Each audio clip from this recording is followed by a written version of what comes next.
containing an attempt to recover and reconstitute the lost origins of the myths and mysteries, types and symbols, religion and language, with Egypt for the mouthpiece, and Africa as the birthplace.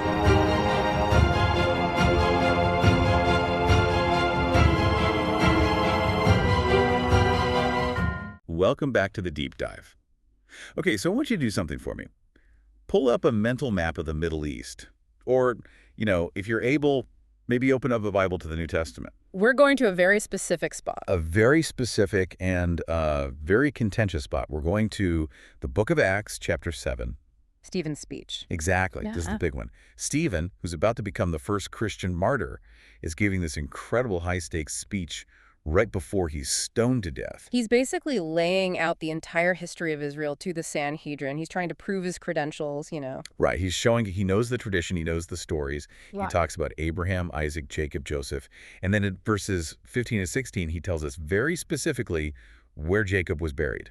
And it sounds on the surface totally straightforward. It does. I'll read it directly from the text here. It says, Jacob went down into Egypt, and he died, he and our fathers, and they were carried back to Shechem and laid in the tomb that Abraham had bought for a sum of silver from the sons of Hamor in Shechem. Sounds simple enough.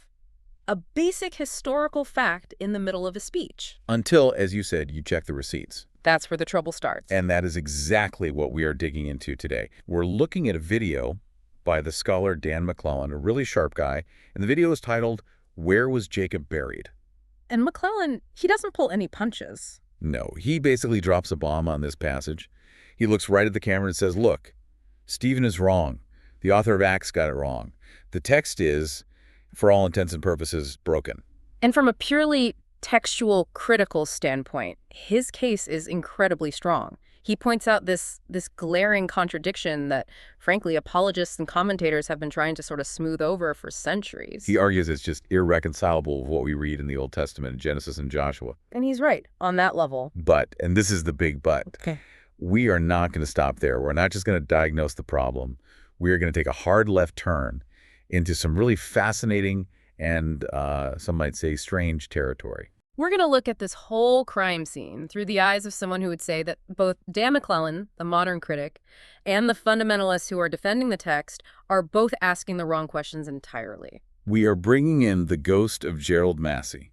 Now, that is a name that definitely changes the temperature of the room. A very controversial figure. He really is. Yeah. For anyone who hasn't heard of him, Massey was a 19th century English poet, a radical, a socialist, and a completely self-taught Egyptologist. I mean, this guy was a force of nature. And he wrote these absolutely colossal works, 6 volumes in total.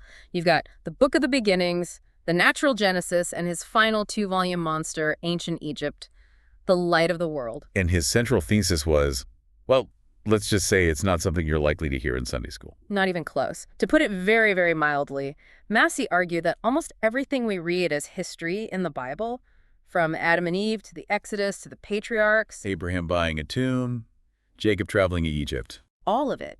He called it misappropriated mythology. He was convinced that the Hebrew scribes had taken ancient Egyptian astronomical myths, these incredible, complex stories about the sun, the moon, the stars, the journey through the underworld, and basically stripped them down. He said they turned them into earthly biographies. They historicized them. They Wow. took cosmic dramas and turned them into the lives of human patriarchs walking around Canaan. So our mission today is really twofold. First, we have to be honest and look directly at the contradiction Dan McClellan brings up. Is Acts chapter 7 really a mistake? Is it an error? You have to give that argument its due. Absolutely. And then second, we're going to ask, can Gerald Massey's framework actually solve this puzzle? Not by trying to fix the history, but by promising to reveal the original myth that's hiding right underneath it. It's a huge undertaking. We're basically deconstructing the biblical text and then trying to reconstruct an entire lost cosmos. It's ambitious. It is. So let's start at the beginning, the crime scene, as we called it. Lay out McClellan's case for us, because I think a lot of people just read that verse in Acts and their eyes glaze over. It's just a detail. Right. It's a throwaway line for most people. But McClellan's work is all about showing how these little details can unravel big assumptions. And his argument is really about the idea of univocality. Meaning the Bible speaks with one consistent, unified voice. Exactly. And he uses Acts 7 to show that, well, in this case, it absolutely does not. It's speaking with at least two, and they're saying opposite things. Okay, so let's fact-check Stephen's speech point by point. Acts 7.16 makes two big claims. Number one, Abraham bought a tomb in Shechem from the sons of Hamor. And number two, Jacob was buried in that tomb. All right, so claim one, Abraham's purchase. Where do we go in the Old Testament to check that? We go straight to the primary source, Genesis chapter 23. This is the chapter that details Abraham buying his family's first plot of land in Canaan. His wife, Sarah, has just died. And he needs a place to bury her. It's a really moving scene. He's a foreigner, and he's negotiating with the locals, the Hittites. Right. And I have it here. Genesis 23, starting at verse 17. It's very specific. It says, "So the field of Ephron in Machpelah, which was to the east of Mamre, the field with the cave that was in it, became Abraham's possession." Okay, stop right there. Let's break that down. Go for it. The location is the field of Machpelah. Correct. Not Shechem, as Stephen said. And it's near Mamre, Yeah. which everyone agrees is Hebron. Which is, what, 30 or 40 miles south of Shechem? It's not even in the same neighborhood. And who does he buy it from? He buys it from Ephron the Hittite. Not the sons of Hamor. Not the sons of Hamor. So on the first claim alone, Stephen gets the location wrong, he gets the seller wrong, and he even gets the name of the plot wrong. That is not a small rounding error. That's strike 1, 2, and 3. And McClellan points out that it actually gets worse, because the Bible does record a land purchase in Shechem. It's a real event in the text. Oh, this is where it gets really tangled. It is, but it wasn't Abraham who made the purchase. If you flip forward just 10 chapters to Genesis 33, verse 19. I've got it. And from the sons of Hamor, Shechem's father, he bought for 100 pieces of money the piece of land on which he had pitched his tent. And who is the he in that verse? The context makes it clear. It's Jacob, right after he comes back from his long exile and reconciles with Esau. Exactly. So let's be clear. Jacob buys land in Shechem from the sons of Hamor. Abraham buys land in Hebron from Ephron the Hittite. Stephen has completely conflated the two stories. He's got the grandfather doing what the grandson did. That's a huge mix-up.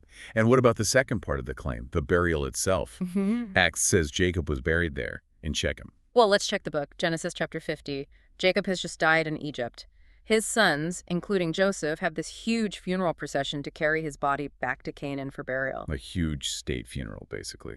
It is. And Genesis 50, verse 13 is, again, crystal clear. It says his sons carried him to the land of Canaan and buried him in the cave of the field at Machpelah to the east of Mamre, which Abraham bought with the field from Ephron the Hittite as a burial site. So Genesis says, unequivocally, Jacob is buried in Hebron, in the tomb Abraham bought. And Acts says he's buried in Shechem, in the tomb Jacob bought, but that Stephen attributes to Abraham. My head is spinning. It's a complete mess. But wait, there's one more piece. McClellan brings in one last verse to, as you said, be the final nail in the coffin of consistency. Which is? Joshua 24.32. This is hundreds of years later, after the Exodus and the conquest of Canaan, and it tells us what happened to Joseph's remains. Because he made his sons swear an oath to take his bones with them when they left Egypt. Right. And Joshua 24 says, "The bones of Joseph, which the people of Israel brought up from Egypt, were buried at Shechem in the portion of ground that Jacob had bought from the sons of Hamor, Shechem's father." Okay, so Joseph was the one buried in Shechem, in the plot that his father Jacob bought. There it is. So let me just try and summarize this textual disaster. Stephen, in Acts 7, claims Abraham bought a tomb in Shechem. That's false. Jacob did. Correct. He claims Abraham bought it from the sons of Hamor. That's also false. Jacob did that. Also correct. And he claims Jacob was buried there, which is false because Genesis says Jacob was buried in Hebron and Joshua says Joseph was buried in Shechem. It's a complete textual smoothie. Every single detail is blended together and attributed to the wrong person or place. So McClellan's conclusion is what? Just that the author made a mistake? Pretty much. He concludes that the author of Acts, or maybe Stephen in the tradition he's drawing from, simply got the patriarchal traditions mixed up. It's a human error. It happens. Okay. But It's a huge problem for any doctrine of biblical inerrancy or univocality. It's a direct contradiction. It is. And honestly, from a standard historical critical perspective, he's 100% right. You cannot harmonize these texts. I mean, people have tried. The apologetics are You wild. can just hear them now. Well, maybe Abraham bought a second plot in Shechem and it just wasn't recorded. That's the classic argument from silence. You can always invent new, unrecorded events to plug the holes, but at that point, you're not reading the Bible, you're rewriting it. The text, as we have it, is contradictory. Case closed.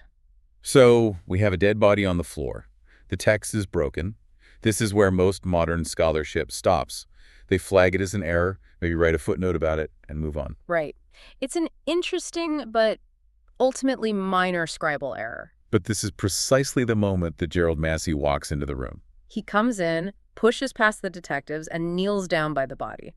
And he's got this huge stack of Egyptian papyri under his arm. And he would look at this whole mess, this confusion of Abraham swapping places with Jacob and Hebron swapping with Shechem, and he wouldn't say, oh, the scribe forgot the history. No, he'd say they're not forgetting the history. They're confused because they're desperately trying to turn a solar myth into a terrestrial history, and the seams are showing. That is a massive, massive claim.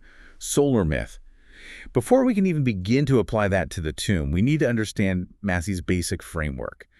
What on earth does he mean when he says the Bible is a palimpsest? A palimpsest is a fantastic metaphor. It's an old manuscript, usually parchment, where the original text has been scraped or washed off so that it can be reused, but the process was never perfect. You can still see traces of the old ink. Exactly.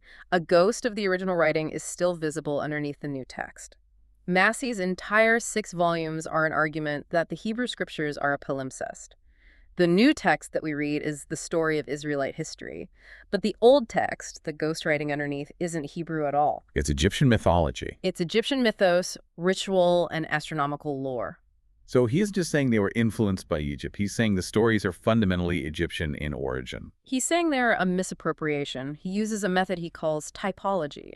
He argues that the key figures in the Bible, Adam, Noah, Abraham, Isaac, Jacob, Joseph, Moses, Jesus, are not primarily historical individuals. They are types. Personifications. Personifications of cosmic powers and astronomical phenomena.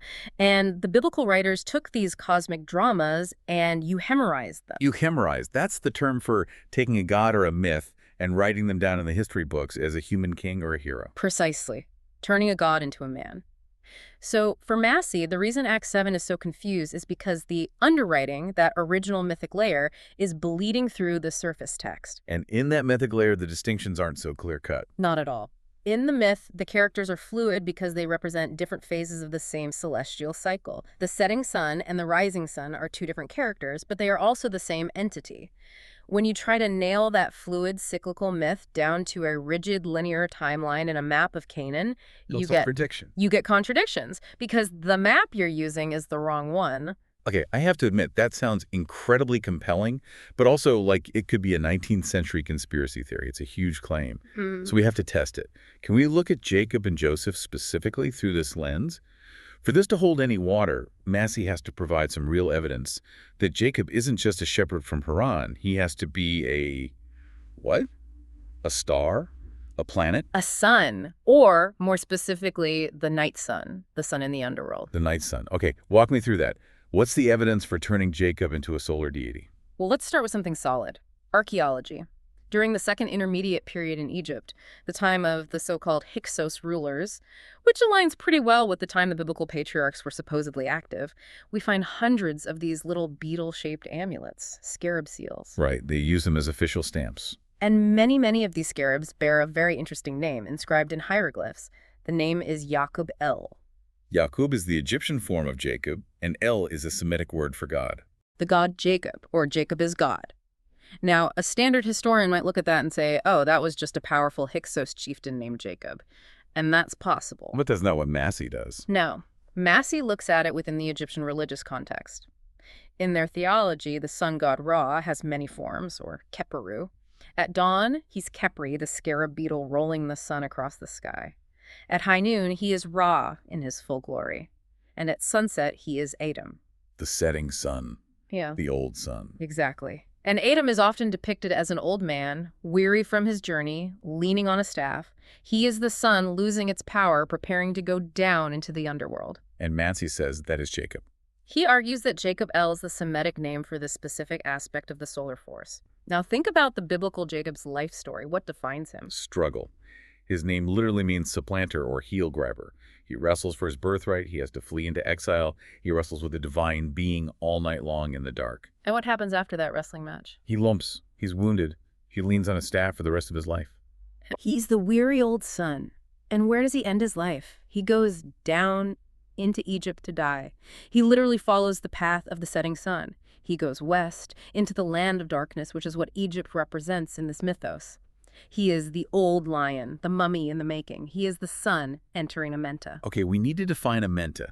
Massey uses that word on almost every page of his work. It's critical. It's the absolute center of his system. Amenta is the Egyptian name for the underworld, the hidden earth. But it's crucial not to think of it as hell in the Christian sense. It's not a place of eternal punishment. It's more like a process. It's a tunnel. It's the cosmic machinery that the sun has to travel through every night. The sun sets in the west, enters the mouth of Amenta, fights its way through 12 gates or 12 hours of darkness, battling the serpent of chaos, Apophis. And if it wins, it is reborn, rejuvenated, and rises in the east. Amenta is the engine room of resurrection. Okay, so if Jacob is the old son entering the tunnel of Amenta, who is Jacob? Well, in the story, he's the beloved son who goes down into Egypt before him. He's already there, waiting for him. Right, and Massey, again, he dives into the etymology. In Hebrew, the name Iu-sif is usually translated as he shall add. But Massey, as always, looks for the Egyptian root, and he proposes it comes from Iu-sif. Iu-sif. Iu is an Egyptian verb that means to come or to arrive. It's a very common element in divine names. And sif means sun. So the Iu-sif is the coming sun. The coming sun. In the great Egyptian solar myth, when the father's son Adam, or in another cycle Osiris, dies in the west, he doesn't just vanish. He is transformed. He's reborn as his own son, the young son, Horus.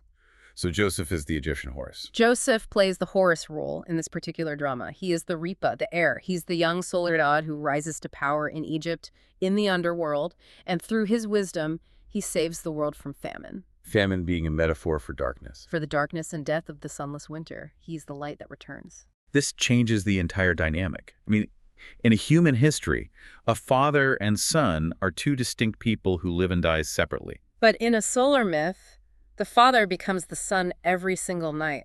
They are two phases of one being. And that, you're saying, is the key that unlocks the contradiction in Acts 7. It's the master key. If Jacob, the old son, and Joseph, the young son, are just two aspects of the same solar entity, then of course their actions, their burials, and their locations are going to overlap and get conflated in the mythic tradition. The scribe of Acts isn't making a mistake. He's preserving a mythological truth. Which brings us right back to the central problem, the tomb. Shechem versus Machpelah. McClellan says this is a simple geographical error. Massey would say it's not geography of the land, it's the geography of the soul. Or the geography of the underworld. So let's look at the names of these places. Acts 7 says they were all carried back and buried in Shechem. So we have to ask, why Shechem? What's so important about that specific spot? Well, geographically, it's a valley. It's nestled between two mountains, Mount Ebal and Mount Gerizim. It was a major center for the northern tribes. Historically, yes. But Massey never stops at history. He asks, what is the Egyptian parallel? What does this name sound like to someone thinking in Egyptian terms? And he identifies the Hebrew Shechem with the Egyptian Shechem. S-E-K-H-E-M. Shechem. Okay, now, I can hear the skeptics already. That sounds like a bit of a linguistic stretch. Shechem, Shechem. Is there a real connection, or is that just a convenient coincidence? It's a fair question. In Hebrew, the word Shechem means shoulder or ridge, probably referring to the landscape. But in the Egyptian Book of the Dead, the word Shechem is one of the most important theological concepts there is. What does it mean? It has a double meaning. Its primary meaning is power, vital force, divine energy. But it is also the name of a specific place, a sanctuary in Amenta.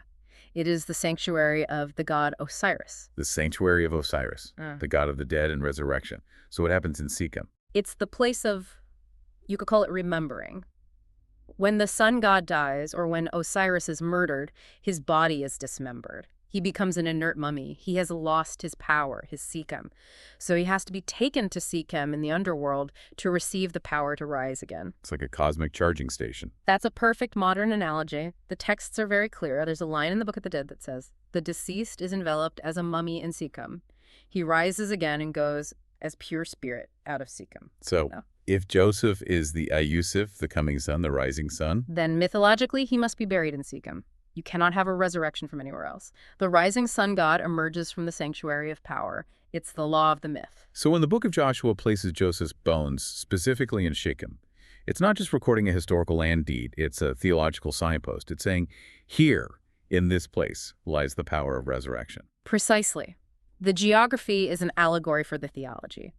And this, for Massey, explains the so-called error in Acts. Stephen says Jacob was buried in Shechem too. Right, which contradicts Genesis. Historically, yes. But mythologically, it makes perfect sense. Jacob, the old son, the mummy, has to go to Shechem. Why? To get the jolt of power. To be transformed, to get that divine kick of life that turns the dying, setting sun into the new, rising sun. The father enters Shechem as a mummy. The son exits Shechem as a resurrected God. So Stephen, or the oral tradition he's quoting, has collapsed the two events. He's put both figures, the father and the son, in the same sacred space because, theologically, they are participating in the same singular event of transformation. Yes. The contradiction that McClellan correctly identifies only arises because Genesis has tried to separate this single mythic event into a linear historical narrative of two different men dying decades apart. Acts, almost accidentally, preserves the original unity of the myth. That is, it's mind-bending. It makes the error more meaningful than the correct version. Right. But we still have the other location to deal with. Genesis is absolutely insistent that Jacob is buried in the cave of Machpelah. What does Massey do with that? Well, he looks at the name. Acapella in Hebrew is a strange word. It means the double or the doubling. So it's the double cave. The double cave. And Massey connects this instantly to a core concept in Egyptian cosmology, the double earth, or the two horizons, the acre. The entrance and the exit of the underworld. Exactly. The sun god enters the earth through the western horizon, which is often depicted as a cave or a mouth. He travels through the body of the earth god, and he exits through the eastern horizon, another cave or mouth. The double cave is the entire subterranean passage of Amenta. So Jacob is buried in the double cave because he is the son entering the great cycle of death and rebirth. And Joseph is buried in Shechem because he represents the son at the critical moment of transformation within that cycle. So mythologically, they are both true statements. They are different coordinates on the same solar map.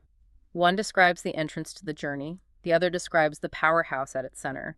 The confusion only happens when you try to flatten that cosmic three-dimensional map onto the real-world two-dimensional geography of the West Bank. Let's move to the transaction itself. McClellan made a big deal about who bought the land and from whom. He points out that Acts says Abraham bought it from the sons of Hamor. Genesis says Jacob did. And this, for me, is one of the strangest and most compelling parts of Massey's entire analysis. We have to talk about these sons of Hamor. Okay, so Hamor in Hebrew means donkey or ass. It does, and to a modern reader, buying a tomb from the sons of the donkey sounds like a random, maybe even insulting tribal name. But Massey just stops the tape right there. He says, hold on. You cannot understand this story unless you understand the religious symbolism of the wild ass in the ancient world, particularly in Egypt. A symbol of what?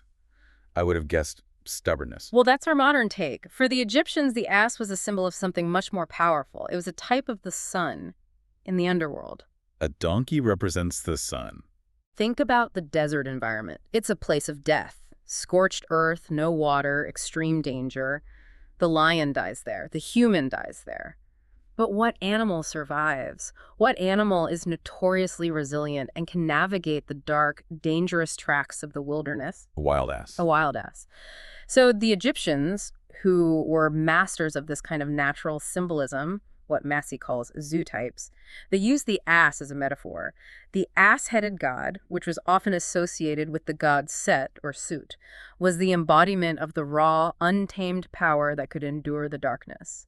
He was the one who pulled the solar boat through the 12 hours of the night. So the ass is the engine of the underworld, the power of the night. Exactly. And Massey makes a fascinating connection. He points out that one of the earliest names for the Hebrew god, Yao, which sounds an awful lot like Yahweh, was associated in the ancient world with this ass-headed deity. That reminds me of those old Roman rumors. Authors like Tacitus claimed that the Jews secretly worshiped the head of a donkey in their temple. Precisely.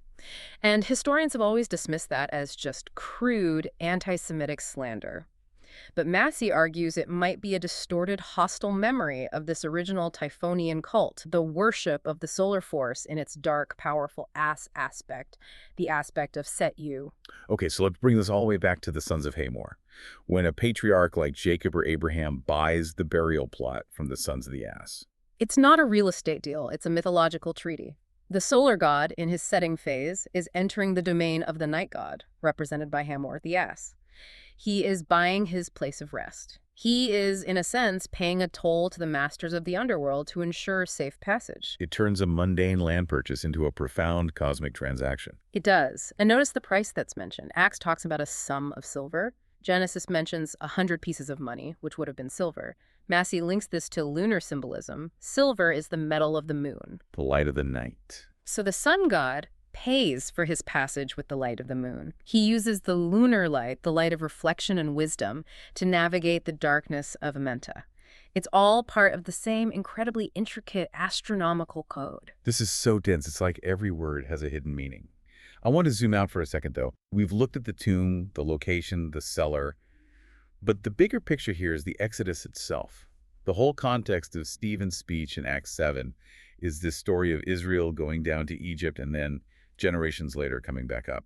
And this is where Massey drops what is probably his single biggest bombshell. He argues that the biblical Exodus is not and never was a historical migration of Semitic people across the Sinai Peninsula. Then what is it? It is a euhemerized, historicized version of the Egyptian Pert Huru, The coming forth by day. which is the actual Egyptian title for the collection of spells we call the Book of the Dead. So the Exodus isn't a journey on a map. It's the soul's journey out of the body and into the light of immortality. So Egypt isn't the country on the Nile. In the mythos, Egypt, or Mizraim in Hebrew, is a symbol for the body, the material world, the house of bondage, where the spirit is trapped in flesh. The Red Sea that the soul must cross is the lake of fire, the waters of dissolution in the underworld, and the promised land flowing with milk and honey. It's not Canaan. It's not Palestine, it's the Aru Hetep, the fields of peace, the Elysian fields of the Egyptians, located in the northern heavens, in the region of the never-setting circumpolar stars. So when Acts 7 says the patriarchs and their bones were carried over to Shechem, Massey says that is a direct description of the ferrying of the mummy. He's very explicit. He quotes the Egyptian rituals where the mummy of Osiris is placed on the sacred solar bark to be ferried across the dark waters of death to Shechem, the place of rebirth. and the focus on the bones specifically, why is that so important? Why carry bones all that way? Because the skeleton is the one part of the body that seems to defy decay. It is the permanent structure. In Egyptian thought, preserving the physical form, the mummy, was absolutely essential for the Ka, or the spirit double, to have a home to return to. So carrying the bones of Joseph up from Egypt is a powerful metaphor for preserving the seed of immortal light through the darkness of the underworld journey. And the wilderness they wander through. Massey identifies the wilderness of sand, where the Israelites wander for 40 years with the sandy realm of Sakari. Sakar. Sakari is a very ancient title for Osiris, specifically as the god of the coffin, the god of the silent, sandy desert of the underworld. The 40 years of wandering isn't a historical time frame. It's the symbolic period of the soul's trial and purification in the barren wastes of Sakari before it can finally come forth by day into the promised land. It's a complete reframing of the entire narrative. It's like we've been watching a movie in black and white, and Massey comes along and flicks a switch to full color. But I have to come back to the original question. If this is all true, if the Bible is really just a retelling of Egyptian myth, why is Acts 7 so confused? Why didn't the author, or Stephen, just tell the myth correctly? And that leads us to Massey's final point, which he calls the Gnostic remnant. Explain that concept. Massey was convinced that the early Christian Gnostics, these heterodox sects that flourished in the first few centuries AD, were the true inheritors of this ancient Egyptian wisdom, this gnosis. He believed they knew that Jesus was a type of the Iu-sif, the coming son. They knew that the cross was a symbol of the four corners of the world, and that the tomb was Amenta. So Stephen, who's speaking before Christianity was even fully formed as a separate religion, might be quoting from an earlier, more Gnostic-like tradition. That's Massey's suggestion. He might be reciting a version of the myth that predates the rigid, historicized version that became canon in Genesis. In the fluid oral myth, the details are interchangeable. Abraham, Jacob, Joseph, they all blend into one another because they are all just masks for the sun. But by the time that story gets written down and edited by later scribes who have a political and national agenda to create a history for their people, that fluidity now looks like a mistake. So the contradiction that McClellan finds isn't a mistake, it's a fossil. It's a fossil of the original mythological unity. Act 7, in its confusion, accidentally preserves the older, solar truth that the editors of Genesis tried to neatly separate and edit into a linear human genealogy. The error is the evidence. That is just a fascinating way to look at it. It's so counterintuitive. It almost seems to vindicate McClellan and Massey at the same time. How do you mean? Well, McClellan is absolutely correct on his own terms. Yeah. Textually, as a piece of historical writing, it is a contradiction. The history is broken. The text is flawed. No question. But Massey comes in and adds the why. He says, of course it's broken. It's broken because it was never meant to be history in the first place. You've taken a beautiful, complex piece of cosmic machinery and tried to use it as a simple hammer, and it shattered in your hands. That's a great way to put it. If you try to read a poem as a police report, you're going to find a lot of factual errors. McClellan is a brilliant reader of the police report. Massey is trying to tell us that we've misidentified the genre, that it was a poem all along. So where does this leave us at the end of the day? We've gone from textual criticism in Acts to solar physics to Egyptian donkey gods. What is the final takeaway for the listener who's just trying to make sense of their Bible? I think the biggest takeaway is that we need to stop being so afraid of the error. We get so wrapped up in the question, but did this literally happen, that we completely miss the much more important question, which is, what does this mean? The worship of the literalized myth, as Massey called it, that's the real idolatry for him. Exactly. He would say that if you're fighting a theological war over whether Jacob was buried in a cave in Hebron or a plot of land in Shechem, you are fighting over shadows on the cave wall. You've missed the entire point. Which is what? That Jacob is a symbol of the sun that sets within every one of us, the descent into darkness, into our own personal Egypt. And that Joseph is the symbol of the promise of the rising, the invincible hope of the coming sun that we all carry within us. The story isn't about them, it's about us. It shifts the entire focus from the literal soil of Canaan to the metaphorical soul of the believer. And to the cosmos. It reconnects these scriptures to the great ancient river of human storytelling, to Egypt, to Africa, to the primal human act of looking up at the stars in wonder and trying to find our place in the grand drama. It shows that these aren't just tribal stories from the Levant, they are profoundly human stories. Massey had that famous provocative quote, "The mythos will abolish the miracles." He did. But I think for him, in doing so, it might just restore the wonder. When you realize that the story of carrying Joseph's bones isn't just about a dusty funeral procession, but it's a timeless allegory for the invincible power of life to survive the deepest darkness and come forth by day, well, that's a much more powerful thing, I think. It certainly is, and it makes you wonder what other so-called contradictions in the text are just fossils, waiting for someone to dig them up and see them for what they really are. Oh, the whole book is a minefield of those fossils. We have only just barely scratched the surface today. We will have to save the rest of that excavation for another deep dive. For now, we'll leave Jacob resting in his double cave and Joseph waiting in his place of power. Thank you all for listening. Keep digging. Containing an attempt to recover and reconstitute the lost origins of the myths and mysteries, types and symbols, religion and language, with Egypt for the mouthpiece and Africa as the birthplace.